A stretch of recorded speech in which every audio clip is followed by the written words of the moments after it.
Good morning बच्चों। आज मैं आपके लिए नया टॉपिक लेके आई हूँ और बच्चों आपका ये सेकंड यूनिट चल रहा है। मैं आपको बताना भूल गई थी, ये बहुत दिन से आपका ये जो चल रहा है ये आपका सेकंड यूनिट चल रहा है। ठीक है, सेकंड यूनिट समाप्त होने के बाद फिर मैं आपको थर्ड यूनिट कराऊंगी। ठीक है, तो अब मैं आज मेरा टॉपिक है सहस्त्र वर्षीय विकास लक्ष्य। सहस्त्र वर्षीय विकास लक्ष्य यानी मिलेनियम, ये टॉपिक है हमारा। ये है हमारा मिलेनियम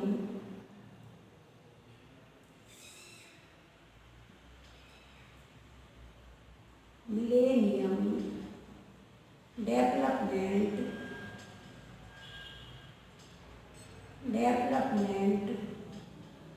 गोल्स। और ये जो मैंने आपको डायग्राम बनाया है ये इसी के अकॉर्डिंग मैं भी आपको ये समझाऊंगी इसके बारे में कि इसमें क्या क्या चीज़ों को लिया गया है। तो इसमें जो इसमें बताए गए हैं ये 8 अंतर्राष्ट्रीय लक्ष्यों को इसमें लिया गया है। इनके बारे में भी आपको बताऊंगी। सहस्त्र वर्षीय विकास लक्ष्य मिलेनियम डेवलपमेंट गोल्स, इसको शॉर्ट में कर लेंगे हम MDG। ये हो गया हमारा शॉर्ट यानी MDG मिलेनियम डेवलपमेंट गोल, सहस्त्र वर्षीय विकास लक्ष्य। ये हमारा टॉपिक है। इसमें हमारे लिए 8 जो है वो अंतर्राष्ट्रीय लक्ष्य। तो ये प्रश्न ये उठता है कि ये सहस्त्र वर्षीय विकास लक्ष्य क्या है, इसकी भी आवश्यकता क्यों हुई, इसको क्यों चलाया गया। तो सहस्त्र वर्षीय विकास लक्ष्यों के अंतर्गत यानी सहस्त्र वर्षीय विकास लक्ष्यों के अंतर्गत हमारे 8 संयुक्त राष्ट्र संघ ने 8 अंतर्राष्ट्रीय लक्ष्यों का निर्धारण किया जो सन 2015 के लिए थे। ये 2015 के लिए थे। कितने के लिए थे ये? सन 2015 के लिए, 2015 के लिए थे। तो ये जो हमारे 8 अंतर्राष्ट्रीय लक्ष्य हैं, 8 अंतर्राष्ट्रीय लक्ष्य हैं। जैसे हमारा ये पहला है गरीबी एवं भूख का उन्मूलन। ये 8 हमारे अंतर्राष्ट्रीय लक्ष्य हैं। तो इसको पहले कि सहस्त्र वर्षीय विकास लक्ष्य के अंतर्गत जो हमारे 8 अंतर्राष्ट्रीय यानी संयुक्त राष्ट्र संघ के द्वारा इसमें 8 अंतर्राष्ट्रीय लक्ष्यों का निर्धारण किया जो 2015 के लिए थे, 2015 के लिए थे। और इसके अंतर्गत यानी अंतर्राष्ट्रीय लक्ष्य हमारे इंटरनेशनल गोल्स। तो ये इनके बारे में हम बता रहे हैं कि सन 2000 में संयुक्त राष्ट्र संघ के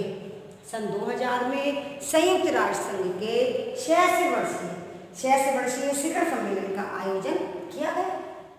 सन 2000 में 66 वर्षीय सम्मेलन का आयोजन किया गया जिसमें 189 देशों ने कितने देशों ने? 189 देशों ने। ये आप नोट करते जाइएगा। 189 देशों ने और 22 संगठनों ने जो हमारी कमेटियां बनाई जाती है यानी 22 संगठनों ने गरीबी एवं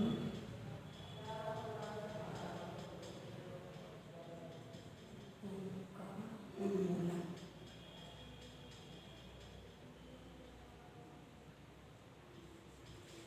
तो इसमें 189 देशों ने और 22 संगठनों ने भाग लिया।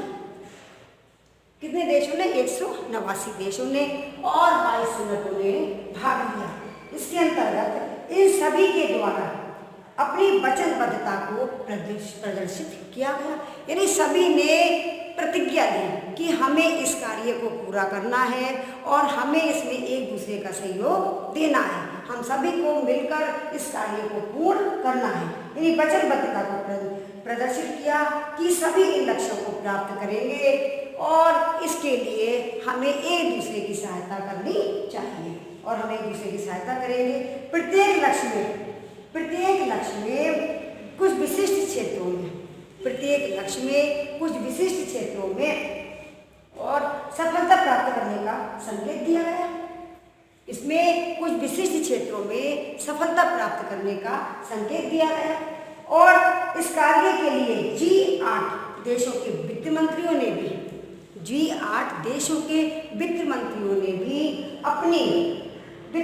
भी पर्याप्त वित्तीय सहायता का वचन दिया कि उन्होंने भी कहा यदि किसी धनराशि की आवश्यकता होती है तो हम भी इसको पूरा करेंगे। यानी वित्त मंत्रियों ने भी वित्तीय सहायता देने का वचन दिया कि हम भी इसमें सहायता करेंगे।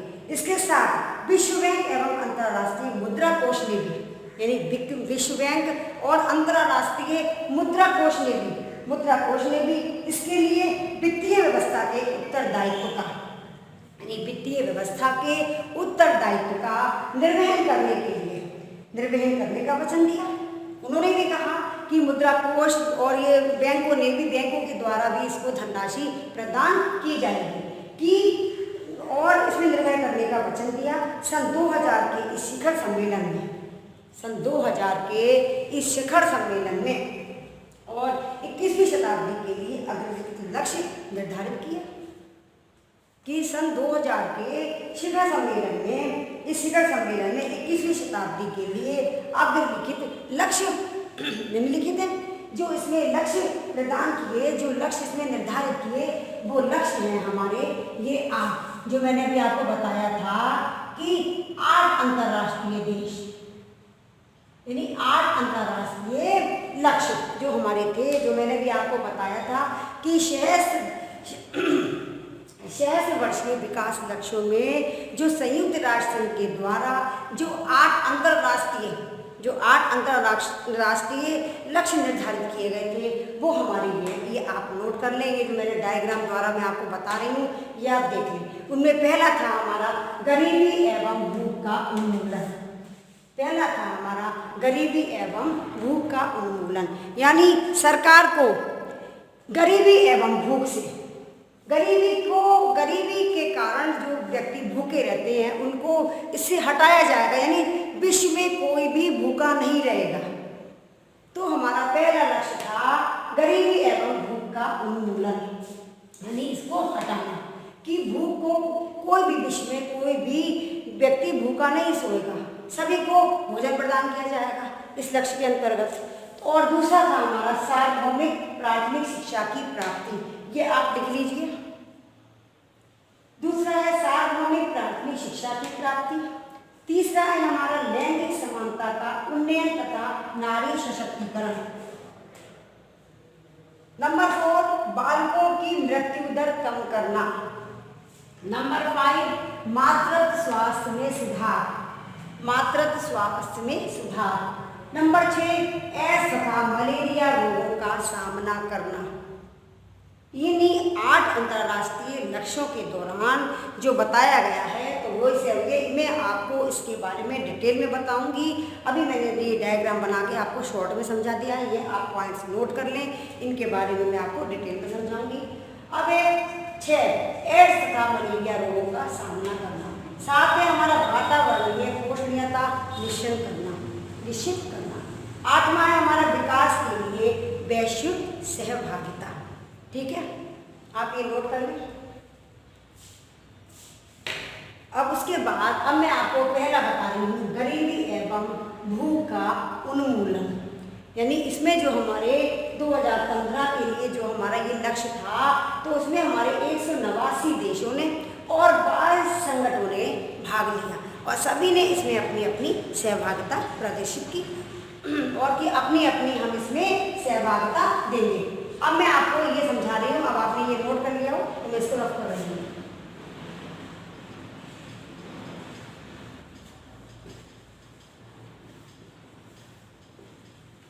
अब हमारा पहला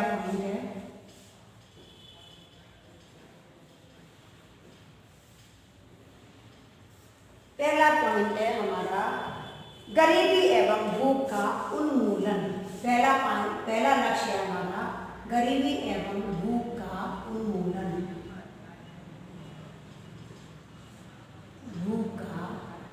गरीबी एवं भूख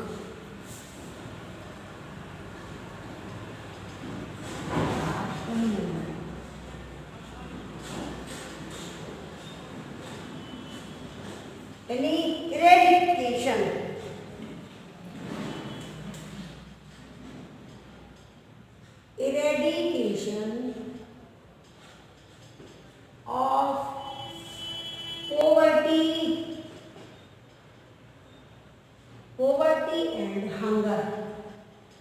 poverty and hunger.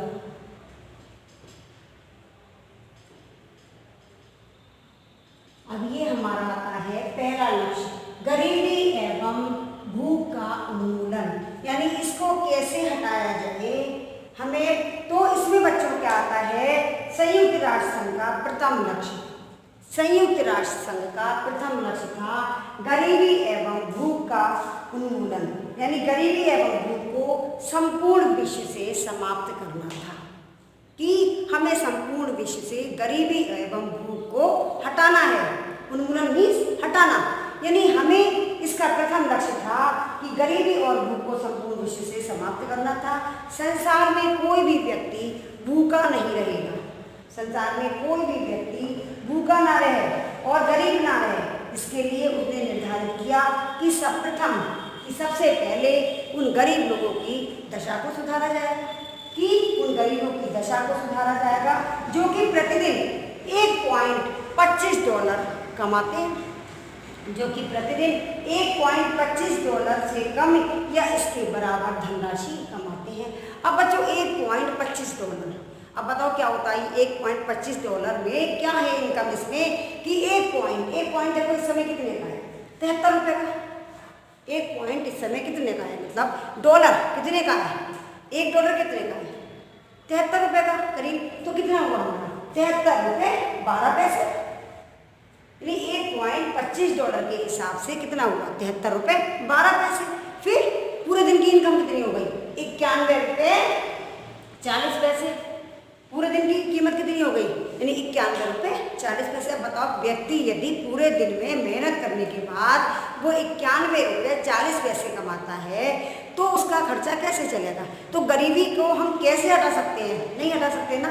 तो अब उसकी मंथली इनकम कितनी हुई, यानी लगभग 2700, यानी $1.25 के हिसाब से कितनी बैठती है, यानी लगभग 2700 रुपये। तो 2700 रुपये बैठती है जब उसकी मंथली इनकम में, तो 2700 रुपये में वो क्या क्या कर सकता है। तो बिजली का बिल कितना आता है, और गेहूँ भी हो गए कितने महंगे इस समय, तो 25 है 2700 1 कुंटल, तो कितना महंगा गेहूँ आ रहा है, कितना बिजली का बिल आ रहा है। तो अब बताओ 2700 रुपये मंथली इनकम में व्यक्ति क्या क्या कर सकता है। तो इसीलिए इसमें बताया गया है कि इससे कम धनराशि कमाते हैं, यदि इससे कम धनराशि कमाते हैं तो उनकी आय में वृद्धि के साथ ही, यानी उनकी आय में वृद्धि की जाएगी, और उनकी आय में वृद्धि के साथ ही गरीबी एवं भूख का उन्मूलन होगा, गरीबी एवं भूख का उन्मूलन होगा। फिर इस लक्ष्य को प्राप्त करने के लिए संयुक्त राष्ट्र संघ ने क्षेत्रों का निर्धारण किया, संयुक्त राष्ट्र संघ ने क्षेत्रों का निर्धारण किया। अब इसमें कि इन क्षेत्रों का विकास करने के लिए इस लक्ष्य को प्राप्त किया जा सकता है, कि इन क्षेत्रों का विकास करके इस लक्ष्य को प्राप्त किया जा सकता है। इस लक्ष्य को प्राप्त करने के लिए निम्नलिखित क्षेत्र का विकास निश्चित किया जाए। अब क्या क्या हमारे पॉइंट आ रहे हैं इसमें, गरीबी के अंतर का उन्मूलन। इसमें पहला आता है हमारा गरीबी के उन्मूलन का अंतर, गरीबी के अंतर का उन्मूलन, अंतर का उन्मूलन, यानी गरीबी के अंतर का उन्मूलन, eradication, eradication of gap of poverty, of poverty. इसमें पहला पॉइंट आता है हमारा गरीबी के अंतर को हमें कैसे हटाना है। संयुक्त राष्ट्र संघ द्वारा ये निश्चित किया गया, संयुक्त राष्ट्र संघ द्वारा ये निश्चित किया गया कि गरीबी के अंतर को पूर्णतः समाप्त करना आवश्यक है, कि गरीबी के अंतर को हटाया जाए। इसीलिए प्राय ये देखा जाता है कि गरीब व्यक्ति, प्राय ये देखा जाता है कि गरीब व्यक्ति और गरीब होता जाता है और अमीर व्यक्ति और अमीर होता जाता है, क्यों? क्योंकि सरकार के द्वारा भी ये हो गया है कि सरकारी नौकरी वालों की तो तनख्वाह बढ़ती जा रही है, क्योंकि महंगाई बढ़ रही है। महंगाई बढ़ने के साथ साथ गवर्नमेंट ने सरकारी नौकरी वालों की तो तनख्वाह और ज़्यादा बढ़ा दी है, उनकी 80-80 हज़ार, 70-70 हज़ार, 1-1 लाख तनख्वाह कर दी है। लेकिन प्राइवेट वाले बेचारे उसी में पड़े हुए हैं, उनका तो कोई मतलब ही नहीं कि वो तो कम सैलरी कमा रहे हैं, और महंगाई बढ़ती जा रही है दिन प्रतिदिन, महंगाई तो बढ़ती जा रही है। तो इसलिए गरीब गरीब ही रह जाता है और अमीर अमीर ही होता जाता है इस कारण। तो इसीलिए हमें क्या करना है कि इसके लिए प्रत्येक राष्ट्र को उन नीतियों को अपनाना होगा जिसमें धन समान वितरण हो सके। यानी प्रत्येक राष्ट्र को उन नीतियों को अपनाना होगा जिसमें धन का समान वितरण हो सके। जैसे मजदूर वर्ग की मजदूरी को निश्चित करना, उनका वेतन निश्चित करना और उनके उत्पादन में सहयोग करना, जैसे सहयोग करने वाले प्रत्येक व्यक्ति को उसका भाग प्रदान करना।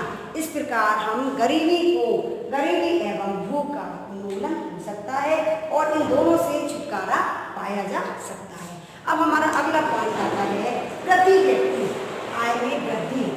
दूसरा आता है हमारा प्रति व्यक्ति आय में वृद्धि। प्रति व्यक्ति आय में वृद्धि। अब आप ये नोट करते जाइएगा कि शेयर ऑफ पुअर राष्ट्रीय उपभोग। दूसरा है हमारा राष्ट्रीय उपभोग में गरीबों का भाग।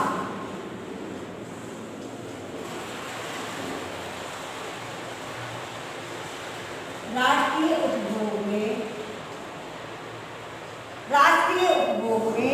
गरीबों का भाग।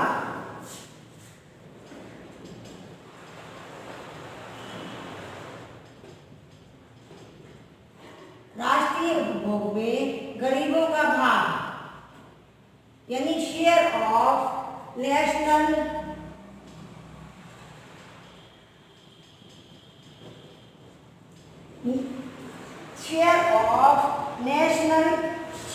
पुअर पर्सन्स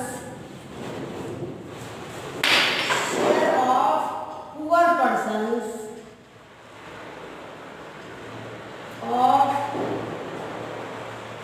इन नेशनल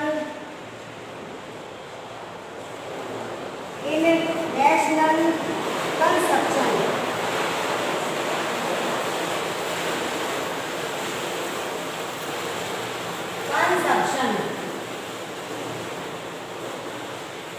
यानी राष्ट्रीय उपभोग में इसके अंतर्गत क्या आता है हमारा कि संयुक्त राष्ट्र संघ ने ये निश्चित किया कि गरीब व्यक्तियों को यदि राष्ट्रीय उपयोग में अधिकतम भाग निश्चित किया जाए तो गरीब व्यक्ति को भी उत्पादित वस्तुओं का उपभोग का अधिकतम अवसर मिलेगा। और इस स्थिति में गरीब व्यक्ति को भी वे वस्तुएं प्रदान की जा सकेंगी जो सामान्य व्यक्तियों को प्राप्त होती हैं, तो उनको भी दी जाएंगी ये वस्तुएं जो उनको प्राप्त होती हैं। राशनिंग की प्रणाली इस प्रयास का ही परिणाम है। जैसे गरीब लोगों के लिए राशन कार्ड की व्यवस्था है कि वो राशन से जाके अपने गेहूं वगैरह ले आते हैं, तो राशनिंग की जो प्रणाली बनाई है ये भी गरीबों के लिए ही है कि राशनिंग की प्रणाली भी इस प्रयास का ही मुख्य कारण है, इसका ही परिणाम है जिससे भूखमरी और गरीबी को दोनों से ही छुटकारा पाया जा सकता है। अब नंबर 3 पॉइंट आता है प्रति व्यक्ति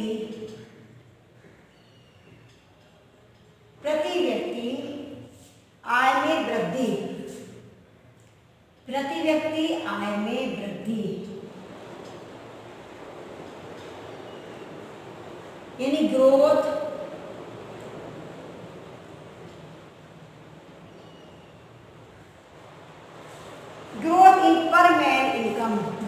इन पर मैन इनकम।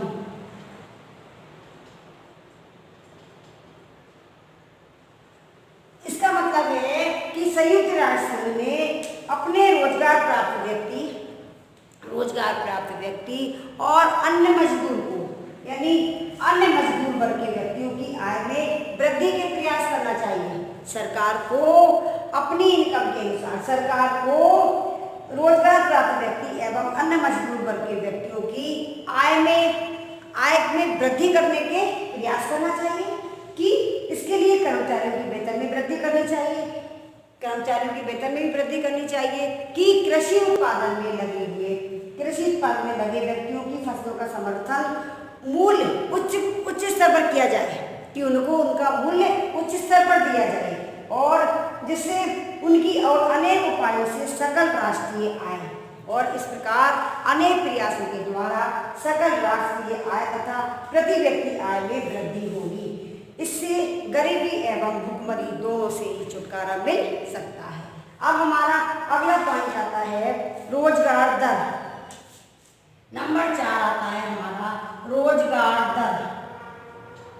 रोजगार दर कि सभी को रोजगार मिलना चाहिए, यानी हर परिवार में से एक व्यक्ति को तो कम से कम रोजगार मिलना ही चाहिए। सभी बेरोजगार होंगे तो कितनी प्रॉब्लम खड़ी हो जाती है, तो कम से कम एक व्यक्ति को तो रोजगार मिलना ही चाहिए जिससे वो अपने पूरे परिवार का भरण पोषण कर सके, यानी एम्प्लॉयमेंट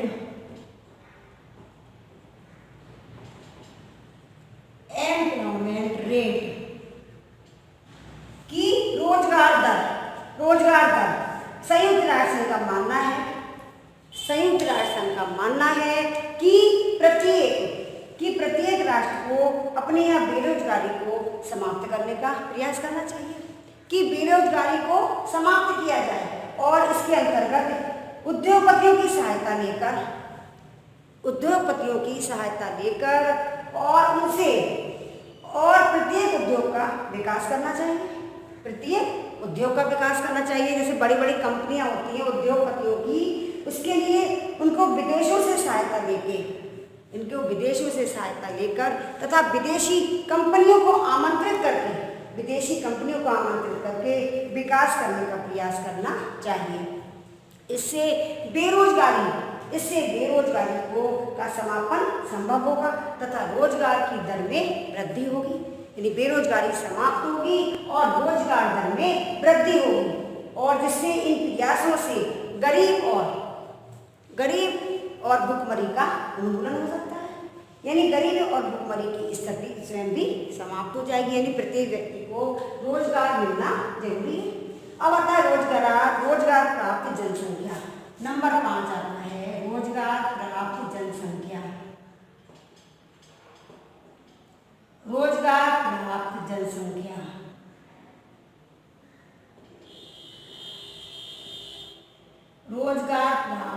जनसंख्या की रोजगार प्राप्त जनसंख्या एम्प्लॉयमेंट पॉपुलेशन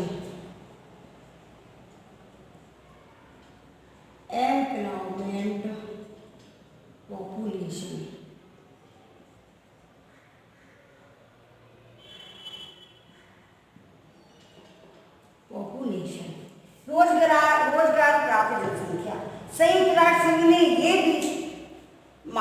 संयुक्त राष्ट्र संघ का इसमें ये भी मानना है कि रोजगार का अनुपात जनसंख्या के अनुपात में उचित होना चाहिए। रोजगार का अनुपात जनसंख्या के अनुपात से उचित होना चाहिए, अर्थात प्रत्येक परिवार में रोजगार प्राप्त व्यक्तियों की संख्या अनिवार्य रूप से होनी चाहिए, अर्थात परिवार में कम से कम एक व्यक्ति को तो रोजगार मिलना ही चाहिए। इन स्थितियों में रोजगार की उपलब्धता प्रत्येक परिवार में होगी और संख्या कम और बढ़ सकती है, इसमें संख्या कम और अधिक भी हो सकती है। इसके साथ साथ रोजगार प्राप्त व्यक्तियों के वेतन में इतनी वृद्धि अवश्य होनी चाहिए, यानी रोजगार प्राप्त वेतन में इतनी वृद्धि अवश्य होनी चाहिए कि प्रति व्यक्ति आय प्रतिदिन के लिए $1.15 हो करीब, और इससे भी दूसरे शब्दों में प्रत्येक व्यक्ति की प्रतिदिन की आय $1.25 से कम $25 से अधिक ही होनी चाहिए, यानी प्रत्येक व्यक्ति की आय $1.25 से अधिक ही होनी चाहिए। अब हमारा अगला पॉइंट आता है 5 वर्ष से कम बच्चे, यानी 5 वर्ष से कम उम्र के बच्चे 5 वर्ष से कम उम्र के बालकों का वजन, कम उम्र के बालकों का वजन,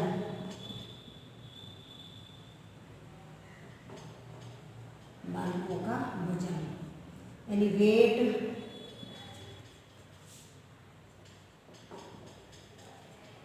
यानी weight of children, weight of children under 5 years, under 5 years,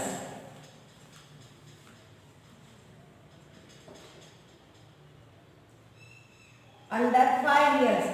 यानी अब ये देखा जाता है कि संयुक्त राष्ट्र संघ ने ये भी स्वीकार किया कि 5 वर्ष से कम आयु के जो बच्चों का वजन होता है वो कम होता है। क्यों?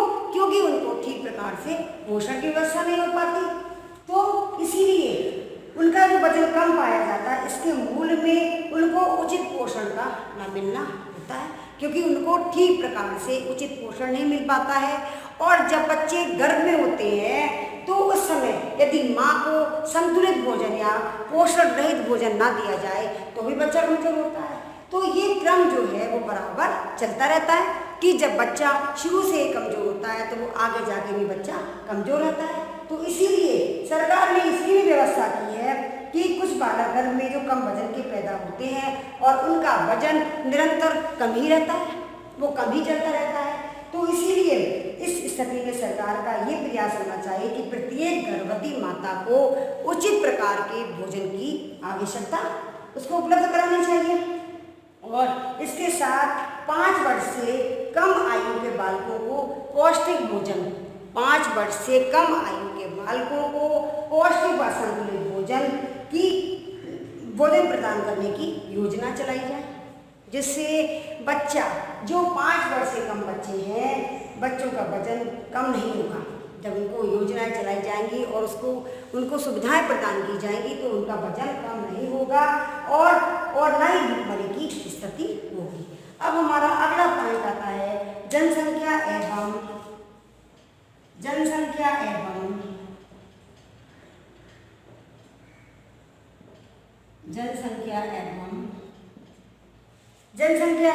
संतुलित भोजन अनुपात।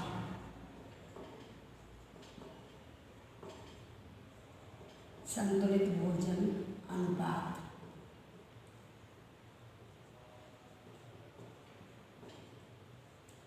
जनसंख्या एवं संतुलित भोजन अनुपात, population and balance diet, population and balance diet, population and balance diet proportion,